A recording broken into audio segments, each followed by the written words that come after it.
Okay, I've got Steve Overland, the lead vocalist from, of course, the wonderful British melodic rock establishment known as FM. How are you doing, Steve? I'm very well, Gary. How are you? Not so bad, thank you very much. I'm going to take you right back to, to sort of like the very sort of first beginnings, the humble beginnings of FM. And of course, you got together with some other guys. I mean, how did you all kind of hook up together in the first place? And is it true that a couple of them came from bands like Diamond Head and Samson back then? Yeah, they did, yeah. I mean, Pete was in Samson with Merv, the bass player. And Merv was in Diamond Head before that. And I sort of did an album with Pete many years before with a band called Wildlife. We were signed to Chrysalis. And then I went on to make another album with them with Simon Kirk from Free and Bad Company. We did an album for Swan Song with the Wildlife Band. And we've just known each other, really, Gary, through the years. I then signed a deal with a guy called Brian Lane, who managed Yes and Asia, and we had a deal with a project with that.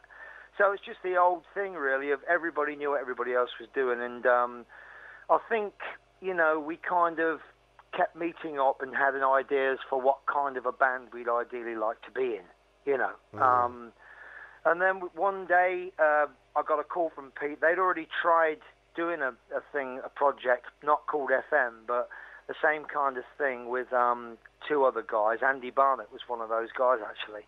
And Pete phoned up and said, look, what are you and Chris doing? I know you signed to Brian Lane. Would you like to get together and talk about a new band? So we were all already in bands, getting paid, had deals, and we had a meeting and quickly just said, okay, let's do one demo, 4 songs. Let's do a showcase. If it doesn't happen, it doesn't happen. We'll go back to what we're doing. If it all kind of gets a good response and we get signed, then we'll carry on. So there was no set plan.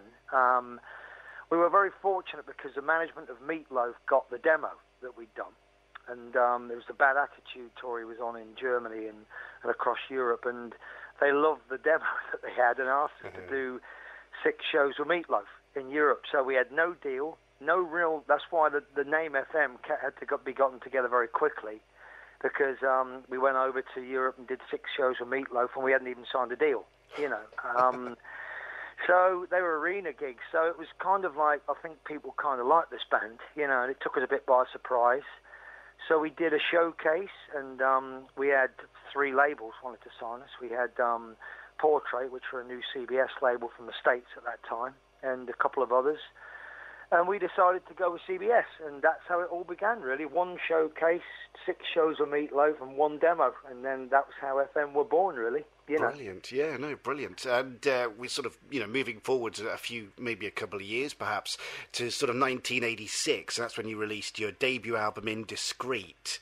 Yeah. 2 brilliant highlights on there, of course, in the shape of That Girl and the single Frozen Heart. What was it like recording that album? Did you feel any degree of pressure at all? It was funny, really, Gary, because we had such a great time doing that album. We'd kind of demoed.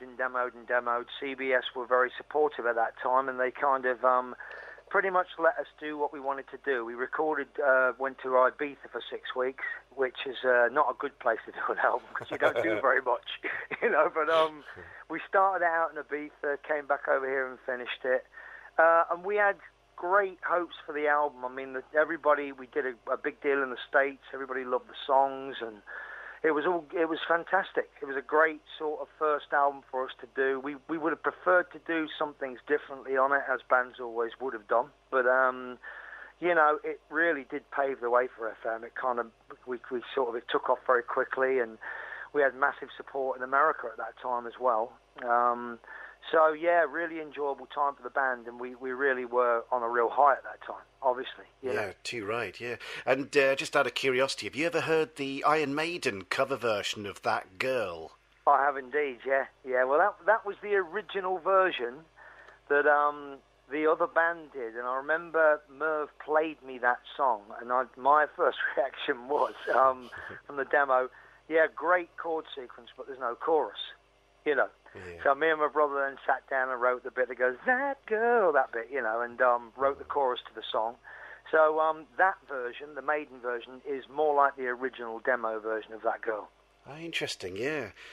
Sort of moving forwards again then to sort of around 1989, you've got the album Tough It Out, which was on a major record label, and, Yeah. you know, things, presumably for you guys, seem to be going on, you know, up and up and up and up, and success is just, you know, not just a breath away.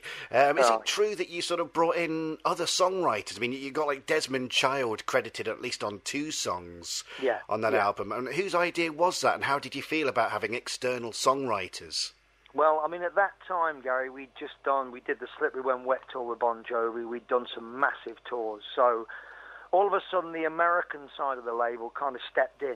And we did a new management deal with Barrett Consola, which were the people they managed, everybody from REO Speedwagon, Survivor, all these massive bands at that time in the States. So they kind of, we came in and our publishers said, look, we'd like to bring you over on some writing trips, me and my brother. So we sort of said, fantastic, because, you know, obviously writing with other people, you learn all the time. It's great. Nobody writes songs the same way. So we went over on some trips, and I mean, one of the guys that they put us with at that time, probably in the shape of Desmond, was the most sought-after songwriting partner in America or all over the world, because he'd just written You Give Love a Bad Name and Living on a Prayer.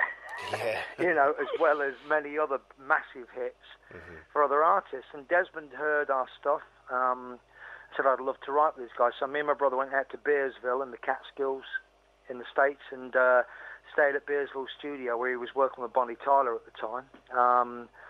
And we wrote 2 tracks with Desmond. One of them got in the Iron Eagle film, which was fantastic for us, obviously. And it was great experience writing with all these people. We did... And we're not one of these bands that say, oh, we're not doing that. You know, you always have to take on board reasons for why record companies and people want you to do these things, you know, and you have to listen sometimes. You know, you are very close to what you do. So I think the idea was at the time to write a song with Desmond Child. I mean, it didn't do too badly for Bon Jovi at the time. So, you know, we just sort of said, yeah, that'll do fine, you know, so... Great experience, and we got In the Shape of Bad Luck and Burning My Heart Down, 2 songs that figured as big key tracks on the Tough It Out record, you know. Yeah, and did it ever get on your nerves at all when sort of like promotional kind of material surfaced and, you know, you got the press calling you like Britain's answer to Bon Jovi? Did that ever irk you at all? Well, I mean, I tend to with the press, I mean, you can't let it irk you because, you know, wouldn't we all like to have sold the 30 some odd million records that they've sold, you know? But you know, being compared with other bands is, you know, they're a great band, Bon Jovi. You kind of have to. We were compared with some of the stuff was compared with Bad Company, which is fantastic for me. They're one of my favourite bands of all time, and FM have taken influences from all of those bands, really, Gary, over the years, because we toured with a lot of them.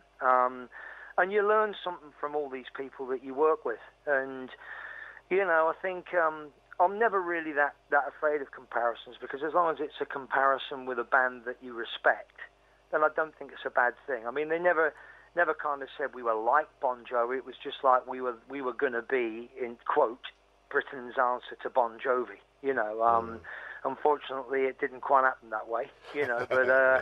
you know, we had a bit of bad luck. But never mind. You know, we learned from all of those experiences way back then. You know.